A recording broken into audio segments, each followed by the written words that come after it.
When I was growing up with my little brother, my family didn't have a ton of money. So when we needed things, my parents usually looked for the least expensive options. If we needed shoes, we got Trax brand shoes from Kmart. If you remember Trax brand shoes, let me know down in the comments below. And if I needed a bike, we got the house brand from Sears. If I needed clothes, I got hand-me-downs from my uncle whose clothes were a good 15 to 20 years out of style. That was a fun time in junior high, let me tell you. But even though I wasn't necessarily happy with the cheapest possible option when I was a kid, those things always got the job done. I had shoes on my feet, I had clothes on my back, I had a bike to ride, and it was a pretty good childhood, to be very honest with you. Now, when I'm older, when I'm doing things like outfitting my gym, one of my instincts is to do the same thing and go with the cheapest option possible, even though I don't necessarily have to anymore.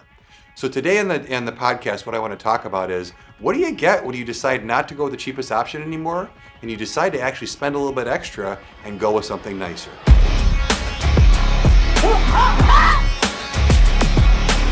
Welcome back to the GymCrafter podcast, everybody. My name is Tim. I am the head gym nerd here at GymCrafter.com, the website that I built to help ordinary folks like you and I build home and garage gyms that we absolutely love. And today's podcast is based on your comments. Invariably, when I review a nicer piece of equipment, I always get comments talking about a cheaper way to do things. And while I think that that's a valid discussion, it's a fun discussion too. I've had some really good talks with you guys down there in the comments about what are less expensive ways to do things and what do you give up for doing that stuff. It's also kind of fun to buy nicer stuff.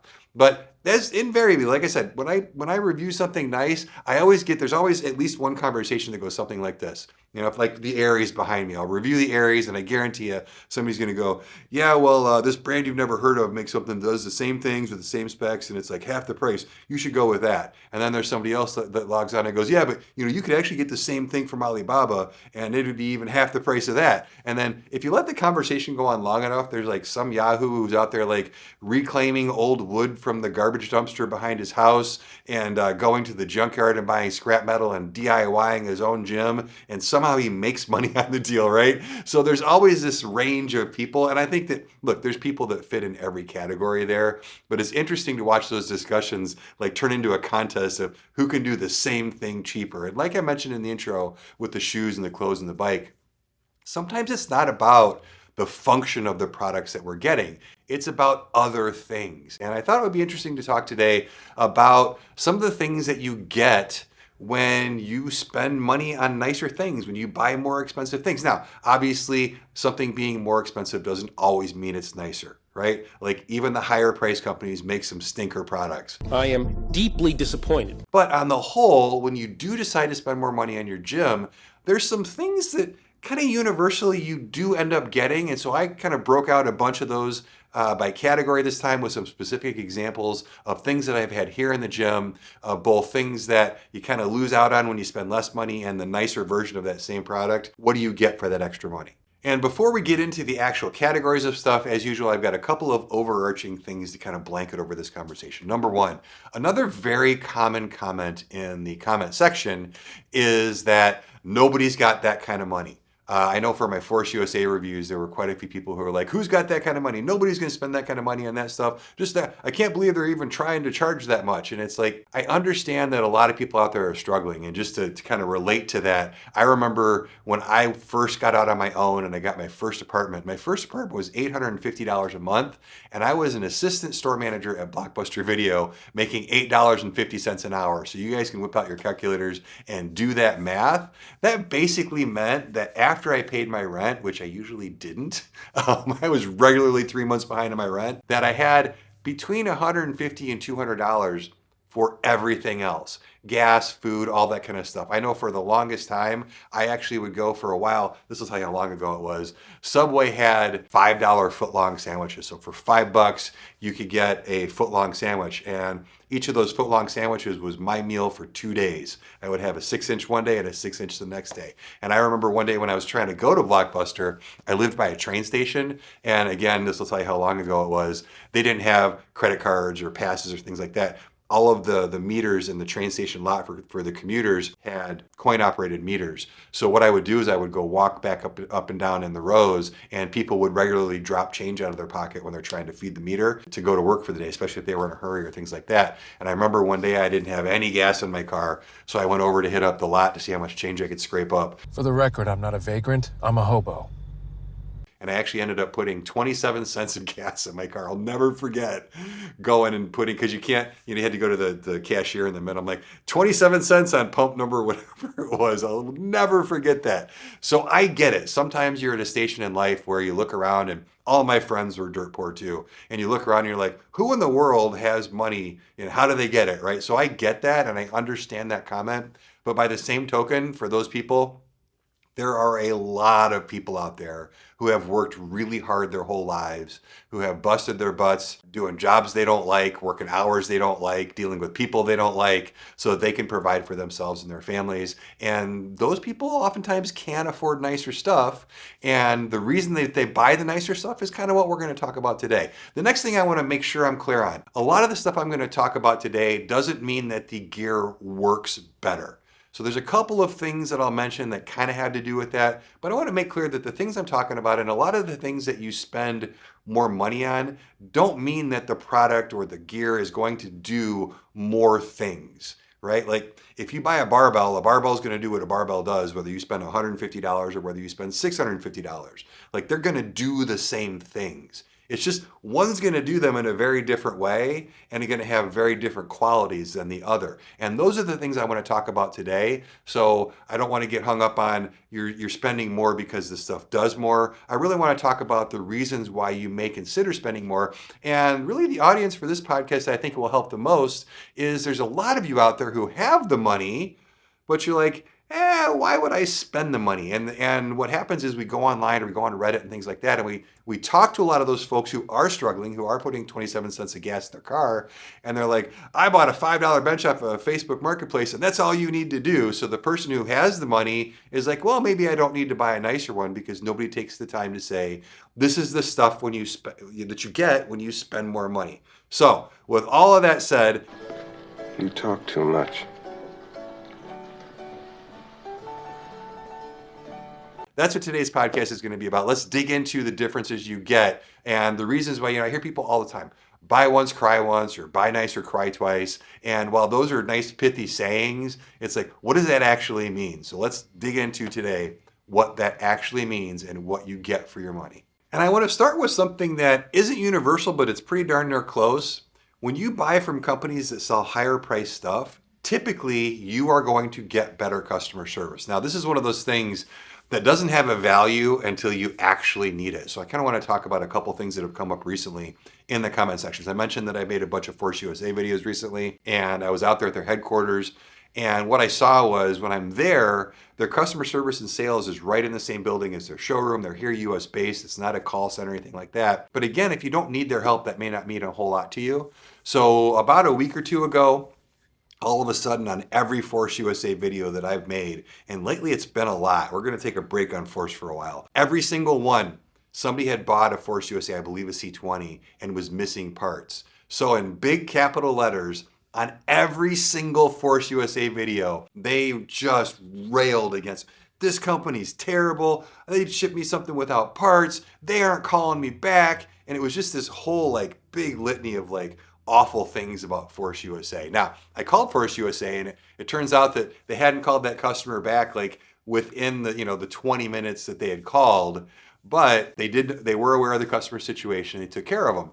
And it's funny because the very next day, the same person jumped on at least jumped on one of the videos and posted under their comments in lowercase letters now that, hey, talk to the manager at Force USA. They overnighted me the part. The part got here this morning. Everything's great. Love this company. They're great. If you have that same situation where you're missing parts and you're not dealing with a company like Force USA, or you're not dealing with an all-in-one trainer that's almost $6,000 and you're dealing with one that's $2,000, you're probably going to wait a while for that part, right? So, and I'm going to give you the extreme opposite example that I've also seen in some forums and on Reddit and things like that, where there's a big trend right now for people to buy stuff on Alibaba.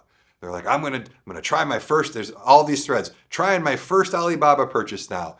And for those of you who aren't familiar, Alibaba is basically Amazon, where the people selling on Amazon are Chinese manufacturers just selling direct. So you can go on there, and it's really meant to sell to businesses where you're going to buy like a container load, but they'll sell to you, they'll sell to me.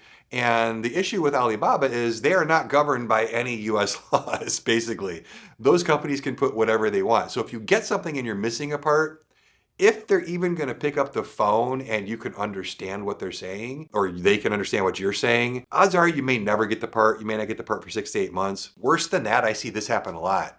There's nobody holding them accountable that the thing that they show that they're selling you is what they actually ship you. And I've talked to more than a few people who have bought something to save money, and then they get something that's not even what they ordered, and they literally can't get a hold of anybody. So that's an extreme example on the other side. A lot of the examples will fall somewhere in between your lower price companies, your major fitnesses, your GMWDs, your McCulloughs, the usual suspects. Jacked Up Fitness has a real bad reputation for this, where if people have an issue, getting that issue taken care of, if they can even get it taken care of at all, is like pulling teeth. So one of the things that you're paying for when you buy nicer stuff, when you buy from Rep, when you buy from Rogue, when you buy from Force USA, when you're buying the much more expensive stuff, you are getting the best customer service in the game. Now, are there exceptions? Sure. I've honestly never had a good customer experience with Rogue, not once, and I've had several issues with them.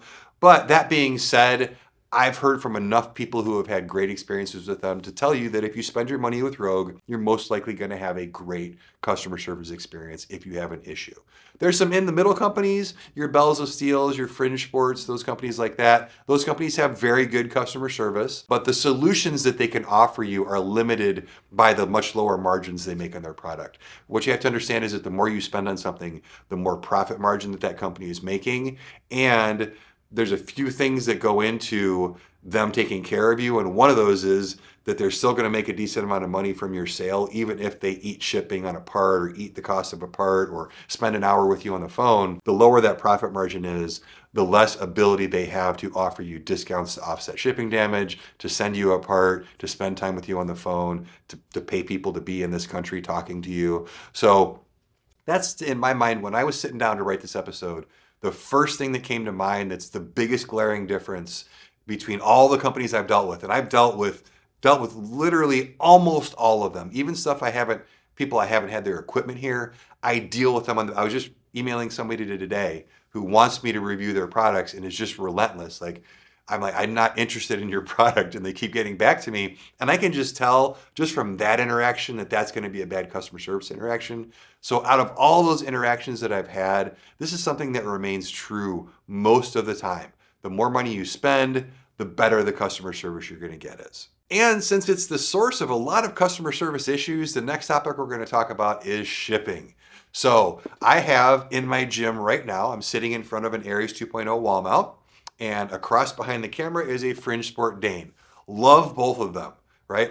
People have asked me already, which one's better, which one should I buy? And in their price categories, they're both awesome. I really like both of them. I think for the price, you can't beat the Dane. I think if you have the budget for the Aries is much better than the Dane. But it's a lot more money, right? But one of the interesting things to me about why such a price difference between these two products is they both came in these big wooden crates for the most part, right? There was a pallet of other boxes for both of them, but the primary things for each one came in these big wooden crates.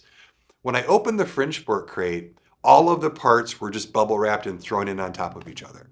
So there were scratches, there were dings, there were dents. There were issues with the crate. The crate wasn't sealed all that well. A bunch of the clasps that hold the crate together, the bands that were strapped around it were broken. So the quality of the shipping and the condition of the units once I received them weren't top quality, right? They just had issues. And look, I understand, having ordered a bunch of stuff from Fringe Sport, that's one of the ways that they get their price levels to where they are, right? So it's part of the deal. And again, like I said at the beginning, it doesn't make their stuff work any less. It's not as nice looking.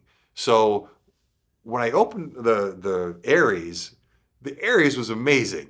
every single part had its own box. Like literally every single part came in its own box. And inside that box, there was not only bubble wrap, but there was specially cut cardboard packing in there to make sure each box is made specifically for that piece. On the outside of each box was the part number for each one. And man, it was such a different experience. So when I opened this up, there wasn't a single scratch, there wasn't a single dent, there wasn't a single ding, there wasn't anything like that. Now, going back to customer service, there were a couple of parts missing. When I ordered this wall mount Aries, they hadn't had it loaded in their rack builder system yet in their website. So the guy, my contact at Rep, who helps out the affiliates, built the order for me manually because it was a brand new product. He missed a couple things. Wouldn't happen to you guys, but I'm glad it happened to me because I thought I was missing things 3 times. If you follow the podcast or you follow the channel, you know I made a big deal out of missing. I was only missing stuff 2 times. The 3rd time was my bad. It was just buried under some of the packaging. But both times I was actually missing stuff, I had those replacement parts either the next day or the day after that. They were just fantastic. So customer service was great, but getting back to the packaging, the shipping quality, when you pay more, Rogue's the same way. You know, the Rogue stuff shows up. It's packaged so well. And for those of you who don't know much about manufacturing, the cost that it takes to have, there's actually people in the world who are engineers who that's what they do is they design packaging. So you have to pay a company to design the packaging, then you have to pay to have the special packaging made because it's not just random bubble wrap you tear off of a roll. And so that all goes into the price of the product. So a lot of the price of this Aries, maybe not a lot of it, but some of the price of the Aries goes towards the fact that Rep is going to ship it to me and it's going to show up in pristine condition. And again, I'll probably keep saying this over and over in this podcast. Does that mean that the Aries worked better than the Dane did when I got it? No, not for any of those reasons. None of those scratches or dings or scuffs on the Fringe Sport product made a single difference in how it worked. But when you're spending money like this, one of the things you're spending it on is you want to imagine buying a new car, right? Like you buy a new car and it shows up all scratched up, you'd be kind of bummed out. So even though it's going to drive the same as one that's not all scratched up, you want the one that's not scratched, right? So that's another difference that you pay for is typically the higher priced companies will do a better job of shipping. Now, there are some caveats here. Force USA, as much as I like them, I think one of their opportunities is they could probably do a little bit better job of packaging their stuff. I have their leg press here, and it was packaged more like the Fringe Sport thing then. So it's not a 100% rule, but in the end, that is one of the things that you're paying for is you're paying for the better packaging. Now, once you get it out of the box, next comes the next big difference. And I want to give you guys an example here that's just glaring. I couldn't illustrate this point better. The instructions that you get to put things together, the more you spend, odds are the better the instructions. Not 100% of the time again. I've heard the Force USA C20 instructions aren't the best in the world. But I want to give you a specific example that I actually have here in the gym. So the Freak Athlete Hyper Pro has hands down the best instructions of any of those products. I've had pretty much every Nordic bench. And the cool thing about the Hyper Pro is you scan a QR code and it's a video instruction manual, but it's not just, hey, we're going to set up a camera and you can watch me put it together and along with the instruction manual, you can figure it out. It is, so for those of you who have a Hyper Pro, you know what I'm talking about. It's literally a freeze frame of step 1 needs these parts and this tool. And then it goes in and the guy's like, all right, take these parts, do this, this, and this. And oh, by the way, here's a shortcut. Prop this up this way, lean this way. This will make everything easier. I have never, ever, ever had a better time putting together a product than I did with the Freak Athlete Hyper Pro. For any manufacturers out there watching, buy a Hyper Pro. Look at how they did the instructions on how to put it together. This needs to be the industry standard on all instructions for this stuff because I can't tell you how many emails I get, how many comments on my assembly videos I get for people who are just having trouble getting things together. So I'm going to give you the opposite example. So I had a Bells of Steel reverse hyper. I think they call it a reverse hammer. And it's a big, huge contraption. It used to sit right where this Aries is right now. Does similar things, at least a couple of them, to the Freak Athlete. So you would think, not quite the same thing, but, it shouldn't be too hard to put together. Man, the instructions were absolutely useless. And I don't mean hard to follow.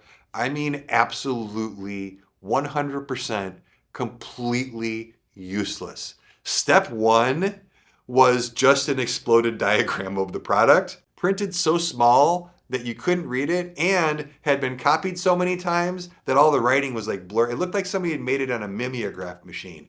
Comment down below if you know what a mimeograph machine is. But they were just terrible. But luckily, Bells of Steel made an assembly video. So I turned on the assembly video, and step one of the assembly video is this guy who goes, okay, so before I started the video, I got about half of this together already. So you kind of knew what it was going to look like when you're done. And I'm just like, that's the half I need help with, man. And so it was probably the worst assembly experience I've had of anything I've had in the gym. And I've put together an obscene amount of stuff at this point in the whole time. GymCrafter started in 2017, so it's been around for 8 years. I have spent 8 years putting together home gym equipment, and hands down, the reverse hammer from Bells of Steel was the most frustrating, hard to follow, almost impossible to put together piece of machinery. I finished, I think, 3 times with extra parts and had to go back and take it apart and figure out where those parts went. It was awful. Anyway, hopefully you guys get the idea. One of the things, now that takes money, right? Like that, the freak athlete stuff, it wasn't just throwing up a camera in a room. Like Fringe Sport does a good job, but they're just putting up a camera and they're kind of just putting it together. The freak athlete was a whole nother level of production. Well, that level of production costs a lot of money, and thus it only typically happens on higher priced products. Now, as you're putting things together, you're going to notice 2 more of the differences we're going to talk about today. The first one is better finishes. When you buy something nice, you get better finishes. Rogue has some of the best finishes in the world, right? Like you get their stuff and the finish, the way that the finish is applied, the smoothness of it, the durability of it, the thickness of it. Same thing with this Rep Aries behind me.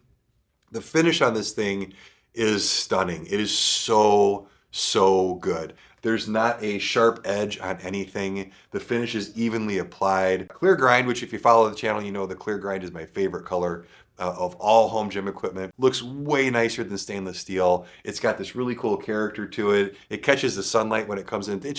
I could go on about this color for a while. I love this color. But it's also got this clear coat over the top. So when I'm putting together the Aries, if I accidentally bang a wrench into it, which you're gonna do if you're putting together a rack, if something slips, if I drop a bolt on something, I haven't damaged the finish. It's very, very durable, right? I don't have to worry about messing my brand new product up putting it together. When I put together my Bells of Steel cable tower, if you look at their powder coat wrong, and look, as you guys know, I've made a bunch of videos about their cable towers. I love that product. I recommend that product all the time. But one of the things it is terrible at is its finish. The powder coat from Bells of Steel is, I think that Kayvon, the owner, probably calls and goes, what's the thinnest amount of powder coat you can put on this stuff and not see the metal, right? Because if you sneeze next to this stuff, there's a scratch in the powder coat. And unfortunately, the Fringe Sport Dane is kind of the same way. It's kind of in between. It's not as thin as the Bells of Steel, but that costs money. I've got a Synergy Custom Fitness custom made dumbbell rack, which was obscenely expensive. And the more I think about what I spent on it, the more I'm like, what did you do? It's totally worth it. Don't get me wrong.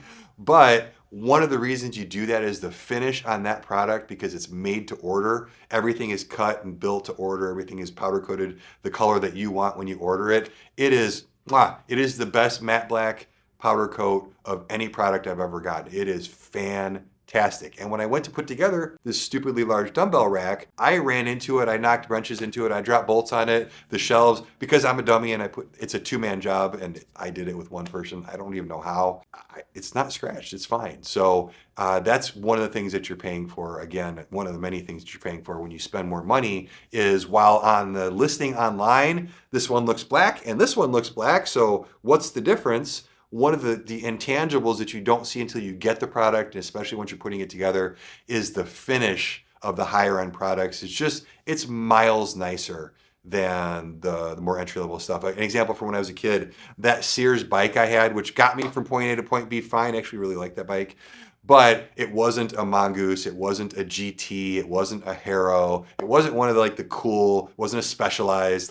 There was all these really higher end bike brands that a lot of my friends had. And one of the differences is that my paint was all scratched. My chrome was kind of bubbled up and rusty. Theirs was super nice and super clean and really never rusted, never bubbled, never scratched, anything like that. So it's that finish that it costs a lot of money to do right, so therefore you typically only find it on nicer products. The next thing you'll notice when you're putting stuff together is what are called tolerances. Now, I tend to use this word a lot on this channel. I don't always explain what it means. So for those of you who aren't familiar with what the word tolerance means when it comes to building things, tolerances are how perfectly things fit together. The tighter the tolerances, the less gaps, the less wiggle, the less shake and rattle. I remember when I was a kid, we always had American cars at first, and boy, if you remember American cars in the 80s, if you slammed the door, everything in the car rattled, literally everything. And eventually things just like the headliner started falling off and the knobs would fall off the radio. Terrible tolerances. I remember the first time I ever got in a BMW and shut that door and nothing rattled. It was just like thunk. Like that to me was so, I remember opening and closing that door a couple of times going, they can make cars like this? This is amazing.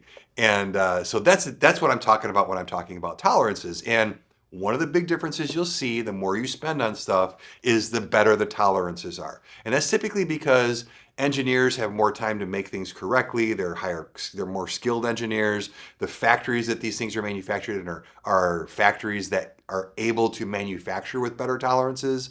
You're not using off-the-shelf parts. You're using parts that are made for your particular piece. So all those things go into better tolerances.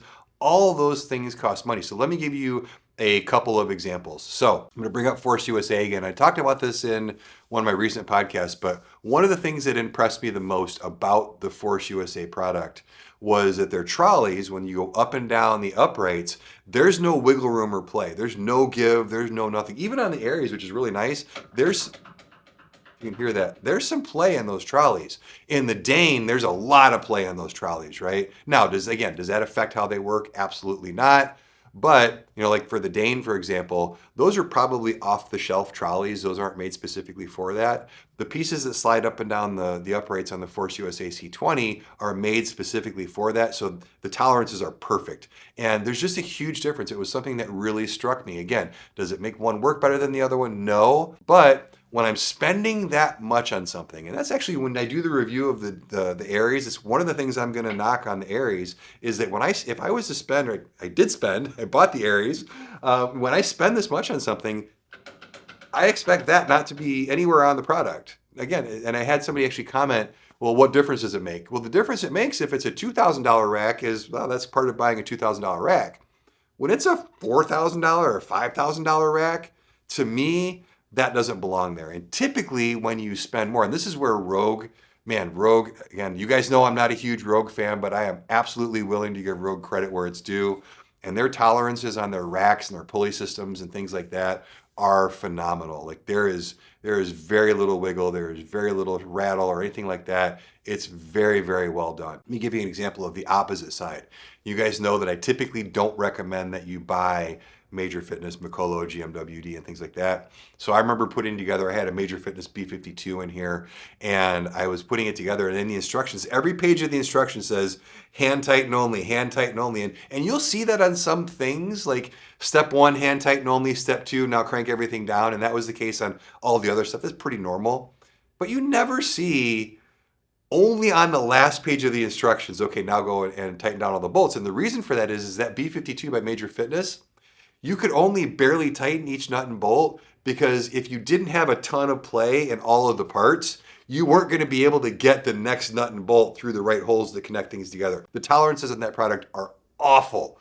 So you literally have to have the whole thing kind of just wobbling and shaking around as you put it together. And then once you get the whole thing together, you can go back and you tighten everything down and you can just hear like the metal grinding against each other and nothing seats right and nothing matches up and it's kind of cockeyed a little bit. And it's just the tolerances are absolutely awful. So that's another good example of paying for tolerances. And very closely related to that is you are paying, when you buy a more expensive product, you're typically paying for better build quality. And I want to give you my favorite example of this because build quality is one of those things that, especially when you're lifting, the build quality that I personally am happy to pay for, I can't actually lift enough weight to ever make use of the build quality differences. It's like buying a race car and then never driving it, on a racetrack, right? It's like buying I have an off-road edition of a Toyota 4Runner,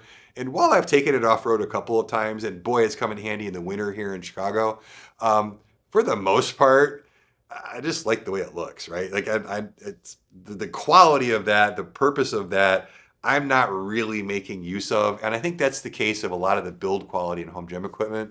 It's one of those things that I love knowing it's there, but I'm willing to admit that I can't lift enough weight to ever make use of the build quality. And I can think of no better example than that than my addiction and love of American barbell barbells. The things that make American barbell barbells more expensive are almost all things that I can't lift enough weight to make use of. But I like knowing they're there.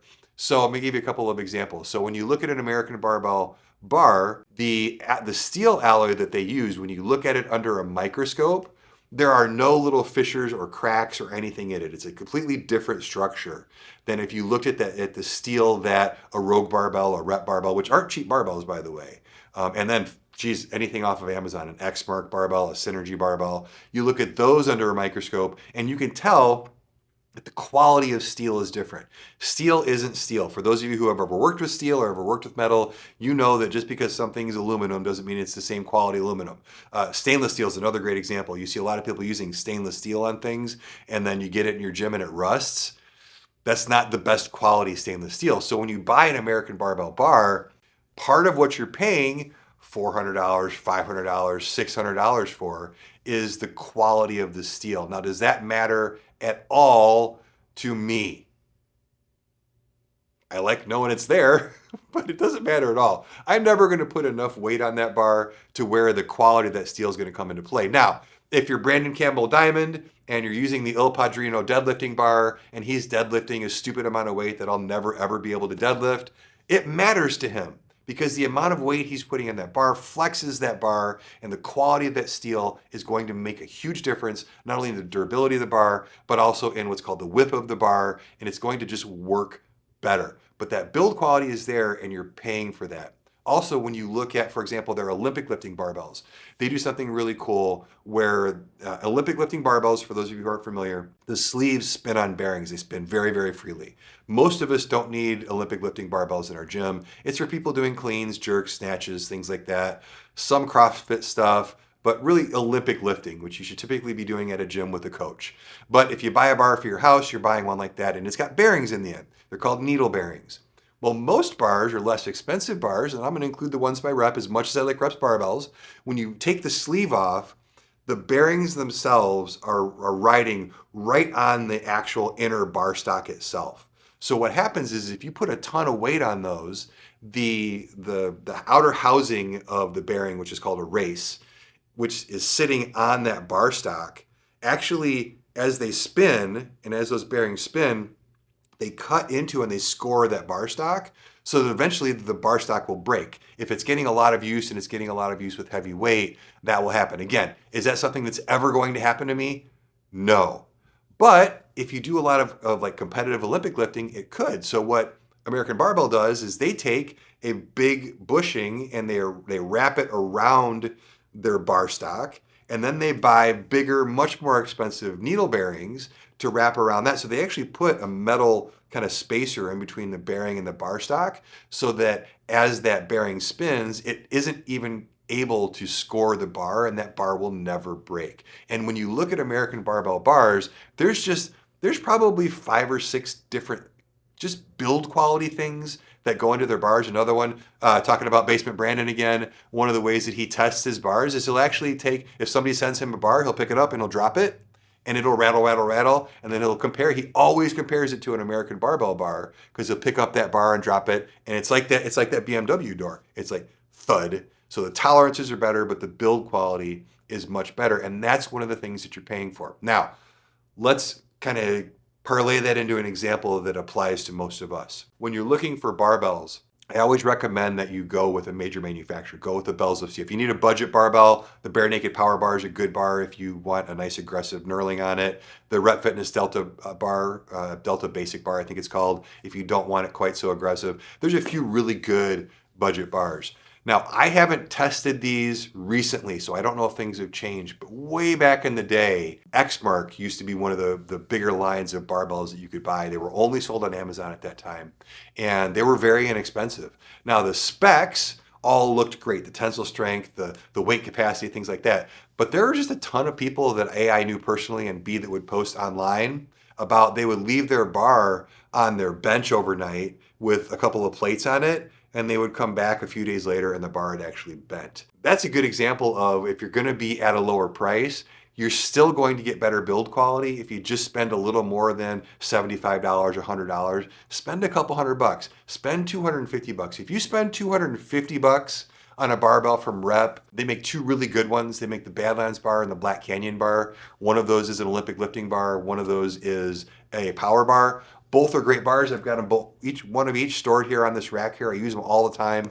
Great bars. You're never going to have an issue. You don't need to buy a $600 American barbell to get quality that actually applies to you in your garage gym. So hopefully that's a good example of build quality. And that's the case not just in barbells. That's the case across everything. You know, when you buy an all-in-one trainer that's $1,500, you buy an all-in-one trainer from a company who's not necessarily the best company in the world, like a Jacked Up Fitness, for example. That thing might work great the first 6 months you have it, but after that, things are going to start falling apart. Things are going to start shaking. Things are going to start rattling. Things are going to start coming off. Things are going to start bending and twisting and flexing. The Major Fitness B52 that I mentioned before, in 4 months, went from this to canted sideways because the bolts all bent over time.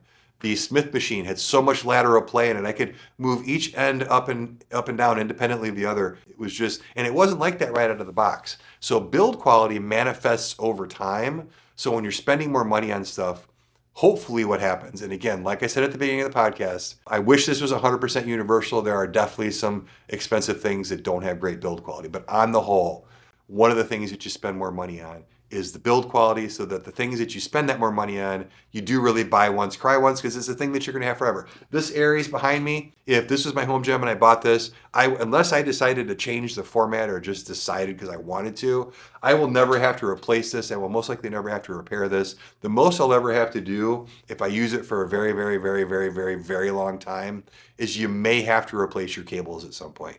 Outside of that, this thing's going to last me forever, specifically because of the build quality. And that brings me to the last thing that I really notice when I have higher price items like the Aries in the gym versus mid to lower price items like the Fringe Sport Dane, like the Bells of Steel cable towers, and that's details. So I actually made a list of a few different examples. There's limitless numbers of these, but a good analogy for you is I've got a really good friend who bought an insanely nice car. He bought a Mercedes-Benz AMG. It's like a wagon with the V8 in it. It's stupid fast and it's stupid expensive.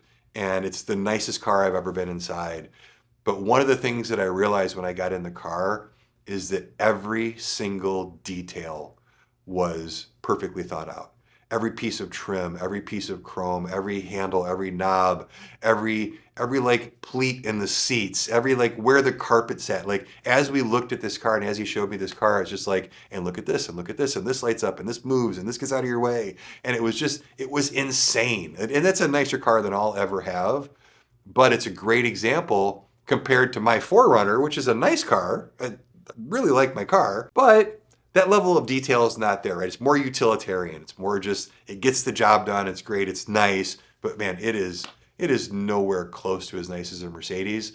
And gym equipment's kind of the same way. Maybe not to that extreme, but that level of detail it's everywhere. It's all over the whole thing. As I put together this Aries, it's like, oh, that's cool. Oh, that's cool. Oh, they did that like that. That's neat. Like there's just all these little things. So let me give you a couple specific examples. So when you look at there's a connector on the Aries. So the Aries has dual pull points for the lat pull down and for the low row. And you can either use them unilaterally, one arm at a time, which I love, or you can connect them together so that you share the weight stacks and you can double the weight that you can lift. And the connector that they use, man, I don't like it because it's hard to put on and off.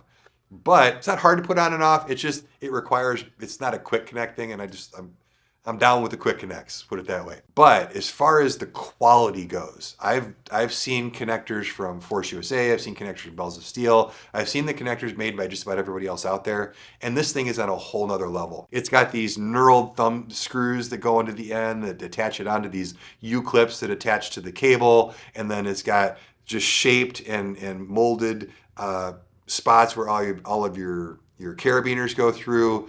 The holes and the thickness I can't even use, so I typically replace the carabiners in all my cable systems with something called swivel shackles. I can't even do this because it's such a chunky piece that they don't work. I have to use the carabiners that came with it. Just that little detail, they don't have to do that. They could have just made a throwaway piece of metal with a couple of holes in it and then a hole in the middle, and that would have been fine to connect those two cables together.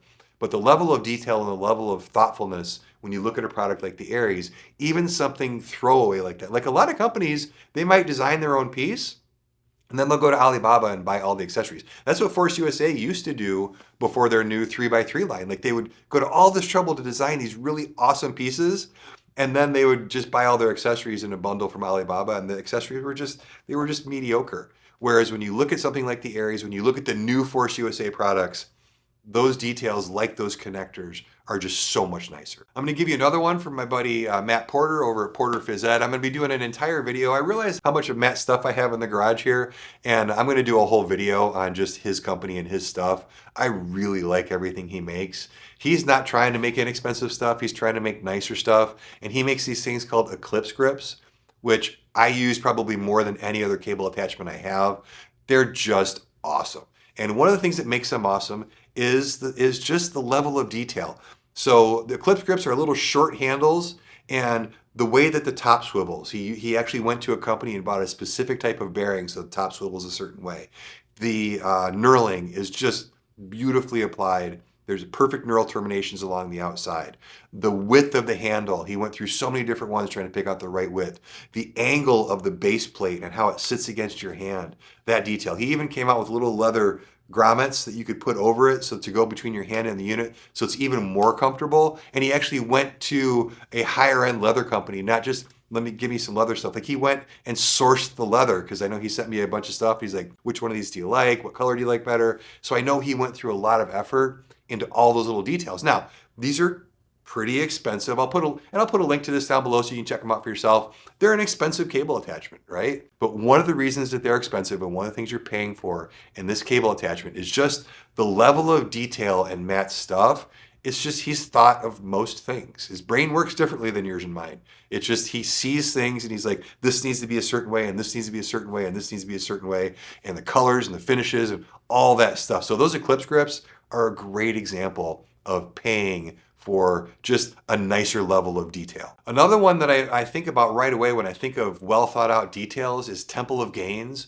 When I was at the Home Gym Con this year, they had a leg press, and they've got a special name for it. It's actually I think it's on Kickstarter right now, but it's a leg press that they made, which you can, and I just remember what I remember is that everything was in the right place. Usually when I get into a leg press, the safety handle's in a weird place, or the seat's awkward, or it's hard to get in and out of, or there's no place to put your foot, or there's something wonky. And I just remember the thing that, as nice as the machine was, and it was really nice, the thing I remember most is getting in and out. I reached up to grab something to get out. It's in exactly the right place. I went to put my hand to brace myself getting in. It's in exactly the right place. There's plenty of room to get in and out. The way that the foot pads were designed, the way that the seat was designed, the way that the handles were designed. You could tell that the owner of Temple of Gains had really put a lot of thought into all of the little details of where everything is. Whereas you get into most leg presses, and I don't know what people are thinking, but the designers are like, well, they should probably have handles. Let's stick some handles on there. Well, I should probably have safeties. Let's stick some safeties on there. But I don't think that there's any thought as to where the best place or the best shape or the best material or any of that stuff. So Temple of Gains is another one. Wow, I got to tell you, they really impressed me this year at the show. I wasn't super excited to see them, but I would tell you that that level of detail exists across a lot of their products. A lot of their earlier products could probably use some refinement, but that level of detail, you could kind of tell the more and more recent the product was, the better and better that companies get at doing this level of detail. And I couldn't talk about detail and paying for detail without talking about ATX. No, I do not know when ATX is going to launch in the US. I kind of know why they haven't launched yet. I'm not allowed to tell you. Let me tell you this, it's going to be worth the wait. But as of this video, they're not in the US yet. But one of the reasons you buy ATX stuff is because of the level of detail.